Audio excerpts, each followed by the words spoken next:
Lounès Matoub est né le 24 janvier 1956 à Taouet Moussaouama, un village de la tribu et actuelle commune d'Aït Mahmoud, dans la daïra d'Afdouala, dans la wilaya de Tizi Ouzou, intégré à la commune mixte Front National dans l'époque de l'Algérie française.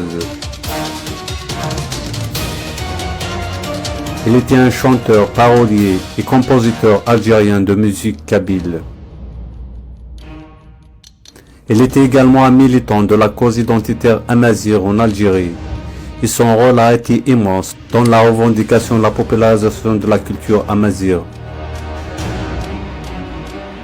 Il fut aussi à la pointe du combat pour la démocratie et la laïcité en Algérie. La vie de Lounès était très agitée. Elle a vécu des moments tragiques qui ont marqué sa carrière d'artiste. Sa carrière était indissociable de son combat politique. Mais au milieu d'une conjoncture marquée par la guerre d'Algérie, à l'aube de son enfance, commença à pousser chez Lounès un germe d'indocilité, un germe qui fera de lui un rebelle. Le petit Lounès est contraint de vivre loin de son père parti en exil.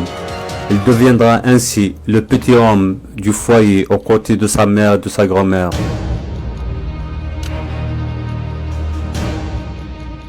Scolarisé en 1961 à l'école de son village, une des vieilles écoles de Kabylie construite à la fin du siècle dernier, Lounès était un grand enfant bavard et ce durant toute sa scolarité, ce qui lui a valu d'être renvoyé de l'école à plusieurs reprises.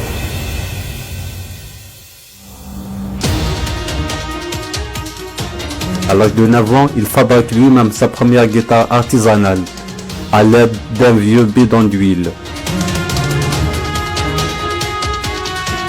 Il commence à gratter sur les fils en plastique en jouant l'air populaire le plus connu. Lounès Matoub n'a jamais appris de la musique à l'école. C'est en 1972 qu'un miracle s'opère pour Lounès. Son père rentre au pays après 30 ans d'immigration en France. À son retour, il lui offre une mandole achetée à Paris chez Paul Beucher. C'est en 1978 qu'il débarqua en France. Un soir, il anime une soirée dans un café où il gagne 4000 francs, ce qui l'encourage à monter à Paris. C'est là que le rêve commence à devenir réalité.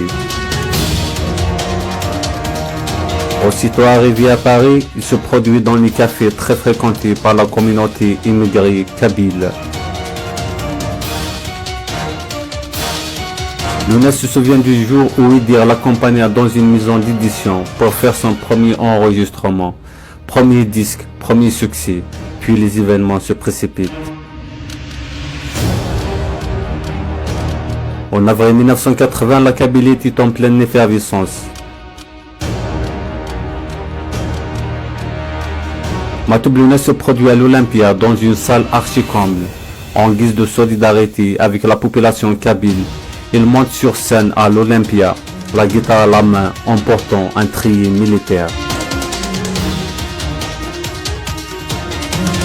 Suite aux événements d'avril 1980 et lors d'une manifestation devant l'ambassade d'Algérie à Paris, Lounès s'y fit embarquer par la police en compagnie de ses camarades. À l'avènement du multipartisme pour Lounès, toujours fidèle à lui-même, la question identitaire demeurait l'objet de son militantisme acharné. Les événements d'octobre 1988 ont laissé des séquelles dans le corps de Lounès. Intercepté par des gendarmes qui le suivaient, l'un d'eux tira à bout portant sur Lounès après l'avoir insulté tout en passant les menottes aux deux autres étudiants. Lounès Matoub s'effondre. Il est atteint de 5 balles dont l'une lui traverse l'intestin et fait éclater le fémur droit. En 18 mois, il a subi 14 opérations chirurgicales. Le 29 juin 1994, lors de la marche organisée à Alger pour exiger la vérité sur les circonstances de l'assassinat du président Mohamed Boudiaf, il se trouve aux côtés de Saïd Saadi et Khalid Atoumi, quand une bombe explose au niveau de l'hôpital Mustapha, faisant 2 morts et plusieurs blessés.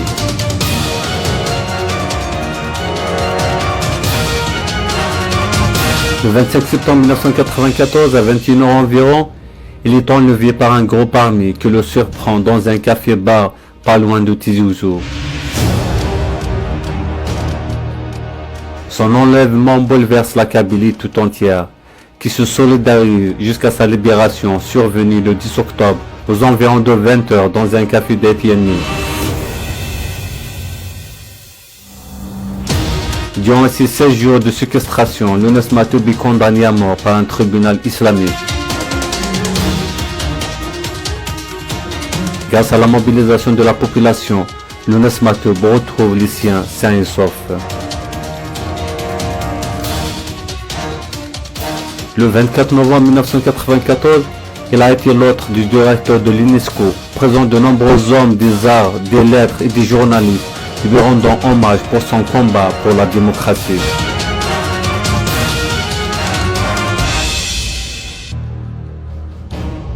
Il reçoit le 6 décembre de la même année le prix de la mémoire que lui décerne Madame Danielle Mitterrand à l'amphithéâtre de l'Université de la Sorbonne à Paris.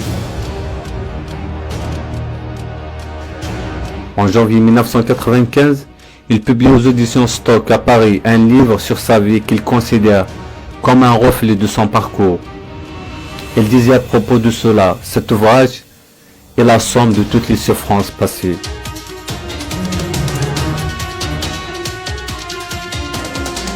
Deux années après ce succès, en 1997, le rebelle rencontrera Nadia, qui deviendra sa 3e femme.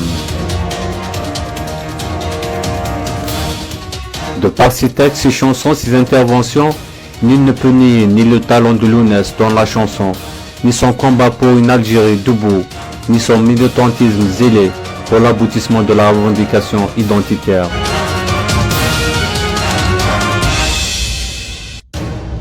Ces chansons révèlent que Younes Matoubi était un partisan de la laïcité, de la démocratie, et s'est fait le porte-parole des laissés pour compte et des femmes.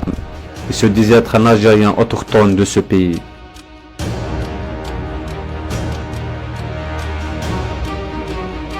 Il s'oppose à la politique d'arabisation de l'Algérie.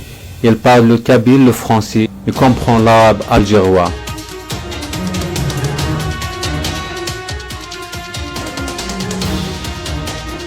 En 1996, il participe à la marche des rameaux en Italie pour l'abolition de la peine de mort. Alors qu'en mars 1995, le SIG Canada lui remet le prix de la liberté d'expression. En 1998, il sort les albums Tavrat Il Hukam, Il Hukd Zhir, Lettres ouvertes et Le pas du Baoui.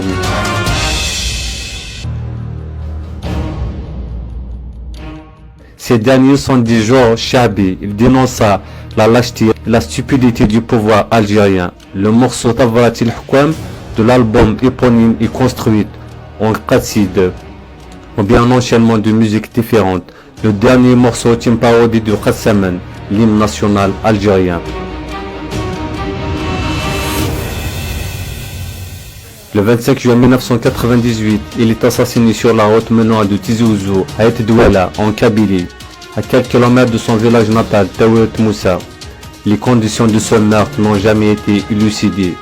Les funérailles du chanteur drainèrent des centaines de milliers de personnes, tandis que la région connut plusieurs semaines de manifestations violentes.